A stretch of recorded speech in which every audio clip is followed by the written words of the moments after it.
आज हम बात करने वाले हैं स्कैल्पिंग ट्रेडिंग के बारे में कि आखिर ये स्कैल्पिंग ट्रेडिंग जो है वो है क्या।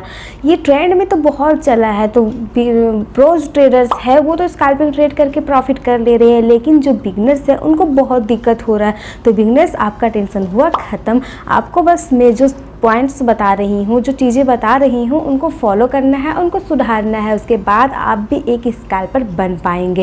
तो दोस्तों आज हम सबसे फर्स्ट में बात करेंगे कि आखिर ये स्कैल्पिंग ट्रेड है क्या, इसके क्या पॉइंट्स रूल्स है जिनको फॉलो करनी चाहिए। एंड ये जो स्कैल्पिंग ट्रेड है ना, बहुत सारे लोग जो है वो सोचते हैं कि स्कैल्पिंग ट्रेड बहुत आसान है, बहुत सिंपल है, और ये सोच के वो स्कैल्पिंग ट्रेड बिना जाने बिना समझे करने लगते हैं और फिर वो अपना ही नुकसान कर लेते हैं।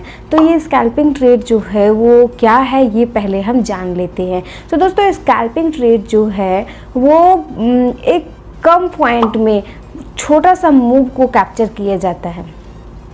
जैसे कि आपको तुरंत एंट्री लेना है, तुरंत एग्जिट कर लेना है। स्कैल्पिंग ट्रेड जब आप लेते हैं तो उसमें ज़्यादा देर आपको रुकना नहीं पड़ता है, आपको उसमें फास्ट एंट्री फास्ट एग्जिट करना पड़ता है। इसमें आपको क्या करना होता है ना कि आपको जो है वो टाइम फ्रेम 1 मिनट 2 मिनट या 3 मिनट ही रखना पड़ता है। अगर इससे ज़्यादा टाइम फ्रेम रखेंगे तो फिर स्कैल्पिंग ट्रेड में ये नहीं गिना जाता है, और इसी तरह से आपको स्कैल्पिंग ट्रेड किया जाता है। एग्जाम्पल आप ले सकते हैं कि जैसे मार्केट जो है वो अप ट्रेंड में है और आपको कॉल बाई करनी है, तो आप जो है वो 100 प्राइस में आप जो है वो कॉल बाय किए हैं। जैसे ही प्राइस 104 या 5 हुआ, आपको तुरंत मार्केट से एग्जिट कर लेना है। इसका रिवार्ड जो है स्कैल्पिंग में बहुत प्रॉब्लम्स करती है, खास तौर से बिगनर्स लोगों के लिए। हम स्कैल्पिंग ट्रेड तो ले लेते हैं, लेकिन उसमें प्रॉफिट हो गया तो बढ़िया है, लेकिन लॉस हो जाता है ना गाइस, तो हमें दिक्कत होने लगती है। लॉस हो जाता है तो फिर हम सोचने लगते हैं कि अब हम इसमें कितना लॉस रखें, क्या हम रिस्क रिवॉर्ड को फॉलो करें या फिर इसको इग्नोर करें। अगर हम इसको फॉलो करते हैं, रिस्क रिवार्ड को जस्टिफाई करते हैं, तो हमारा लॉस बढ़ जाता है। तो गाइस आपको इसमें रिस्क रिवार्ड को जस्टिफाई नहीं करना है, इसको फॉलो नहीं कर सकते हैं। एंड इसमें आप क्या कर सकते हैं ना कि आपको इसमें स्टॉप लॉस जो होता है ना, वो स्टॉप लॉस हमारे लॉस को प्रोटेक्ट करने के लिए होता है। तो इसको आप फॉलो कीजिए प्रोटेक्ट करने के लिए, लॉस को जस्टिफाई के लिए नहीं, ठीक है।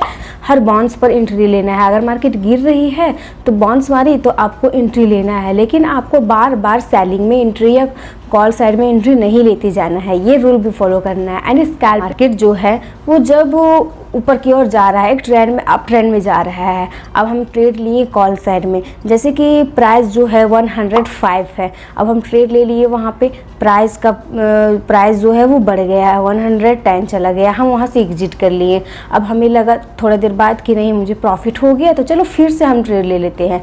एंड अब प्राइस जो है 115 हो गया, अब हम वहाँ पे फिर से एंट्री ले लेते हैं और फिर से प्राइस बढ़ जाता है, 120 पे हम निकल जाते हैं।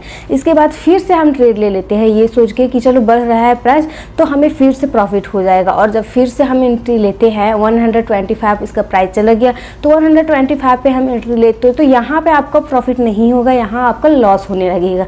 तो इस तरह से जो है वो अगर आप सोचेंगे कि इस तरह से स्कैल्पिंग ट्रेड करें तो ये बिल्कुल रॉन्ग है। तो मार्केट का पीछा नहीं करना है, आपको बस ट्रेंड पता चल गया, ट्रेंड में आप ट्रेड ले लिए, प्रॉफिट हो गया, बस। अब आपको जो है ओवर ट्रेड करने की ज़रूरत नहीं है कि मार्केट एक ट्रेंड में जा रहा है तो वहाँ बार बार स्कैल्पिंग ट्रेड करते चले जाए। तो ये बिल्कुल रॉन्ग है, ये पॉइंट को आपको कभी फॉलो नहीं करना है। तुरंत एक्शन लेना है, तुरंत आपको जो है वो एंट्री लिए, और आपको तुरंत माइंडसेट अपना तैयार रखना है कि तुरंत कहाँ निकल जाना है। नहीं तो अगर आप सोचते रह जाएंगे ना तो आपको तुरंत इसमें लॉस हो जाता है, तुरंत इसमें लॉस घटता बढ़ता है एकदम तुरंत 1 सेकंड में। तो आपको यहाँ एकदम अपना माइंड जो है वो एकदम एक्शन मोड में रखना है। एंड टाइम फ्रेम आपको जो है वो 1 मिनट या 2 मिनट का ही रखना है। एंड इसके साथ साथ एक मोस्ट इम्पॉर्टेंट चीज़ है कि आपको जो है एक दिन में बस 2 या 3 स्कैल्पिंग ट्रेड करना है, इससे ज़्यादा नहीं। बहुत सारे लोग 10-20 स्कैल्पिंग करने लगते हैं तो इसको ओवर ट्रेडिंग में गिना जाएगा। तो गाइस आपको ये सब बातों को ध्यान रखते हुए ट्रेड करना है। कि दोस्तों आपको ये इन्फॉर्मेशन कैसा लगा, अगर अच्छा लगा तो चैनल को सब्सक्राइब कर लीजिए, अन्य लोगों के साथ शेयर कीजिए।